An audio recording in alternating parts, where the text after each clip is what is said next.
Hello, everybody. It's me, Faith. In this video, I wanted to discuss Umayime. Umayime is scientifically known as Clivia miniata. The genus name Clivia is given in honor of the Duchess of Northumberland, Lady Charlotte Clive, who first cultivated and flowered this type of plant in England. The genus Clivia is sensitive to the sun and should be planted in the shade. That's why in some cases it's cultivated as an indoor plant or as a pot plant. This genus is native to southern Africa and only has 6 species. The most attractive and more popular of these 6 species is Miniata. The name Miniata describes the red lead-like color, which is the typical color of Clivia miniata. The reason that Clivia miniata is a more popular species in the Clivia genus is because it is a variable plant, meaning it has many variations, which include Clivia miniata variation miniata, Clivia miniata variation citrina, and Clivia miniata variation variegata. These are just a few of the many variations. Now, these variations are mostly distinguishable by the color of the flowers. So besides the usual bright orange flowers that are associated with Clivia miniata can also be pale yellow. It can be cream. It can also be different shades of orange, different shades of pink, different shades of red. The color of the flowers depend on the type of variation. The common name Umayime is not solely reserved for Clivia miniata. It is also the common name for Clivia gardenia, Clivia robusta, and Clivia nobilis. I'm not sure if Umayime is also the common name for Clivia colescens and Clivia mirabilis. Clivia miniata reportedly contains licorine. Licorine is a toxic crystalline alkaloid that is highly poisonous, especially when ingested in high doses. In high doses, licorine can be very lethal.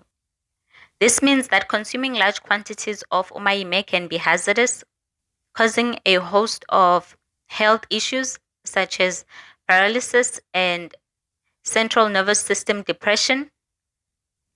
Even though licorine is toxic, it has been shown to have antiviral and anti-humor properties and can be a weak agent for destroying protozoa. Protozoa is a single-celled organism. Umayime has ornamental and medicinal value. When using umayime, you are cautioned to avoid high doses, especially when using the bulb and the root, as these are the most poisonous parts of the plant. With that said, umayime can be used to treat different types of ailments. The leaves and the roots of umayime have been shown to have antiviral properties.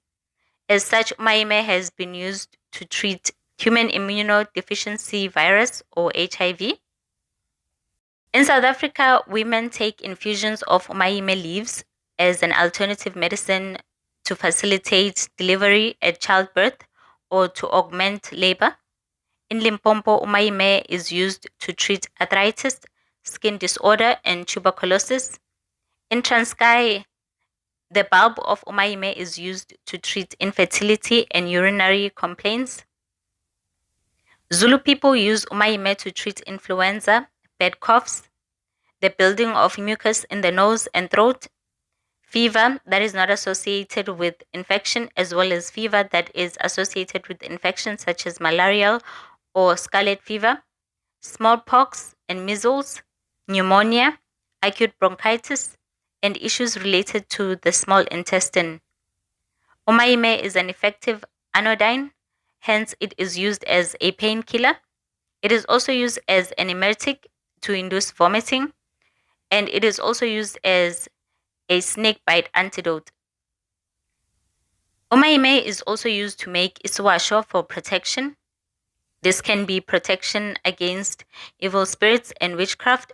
For example, to protect your home against evil spirits or low vibrational energy, you can make a mixture of umayime to sprinkle around the home to protect against evil.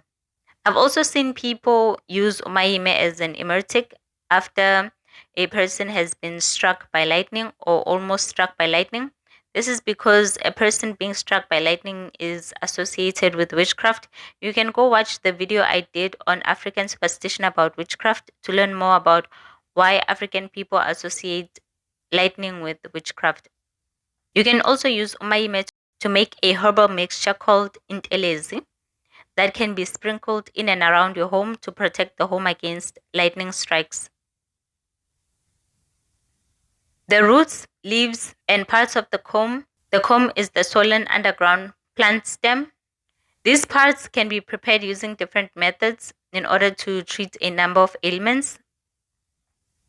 Umayime is normally mixed with ishongwe and isihlungu semamba to make a herbal mixture called izihlungu.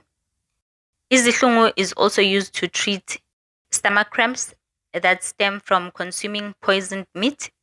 For example, if you eat an animal that died from a snake bite, you can drink the izihlungu herbal mixture.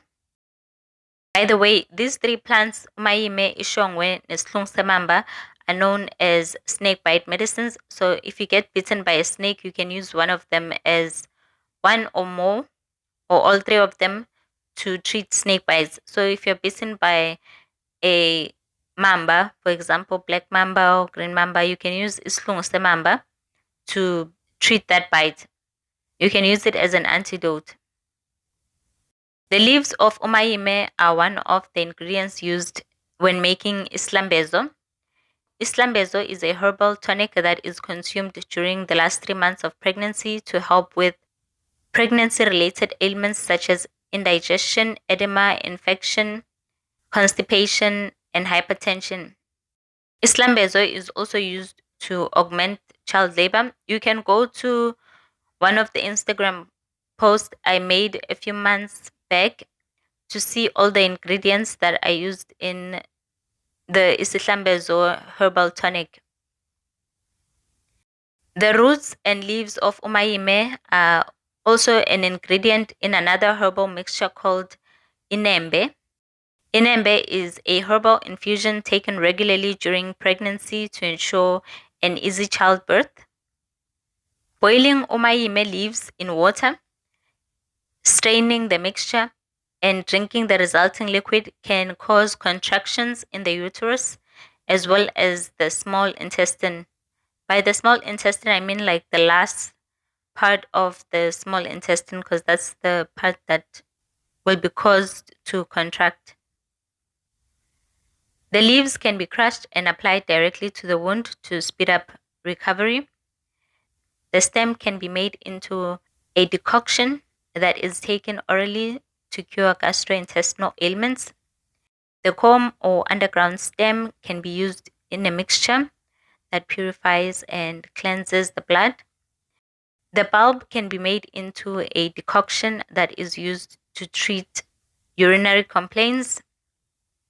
Umayime can be used to prepare emetics for treating fevers. Umayime has a lot of medicinal benefits and is considered as the most important medicinal component in traditional healing. Besides having uterotonic and antiviral properties, Umayime is also thought to have anti-diabetic potential. When using Umayime on cats and animals, Umayime can cause convulsion, tremors, and an abnormal heartbeat, as well as lower the animal's blood pressure. So Umayime is very toxic on animals like cats and dogs.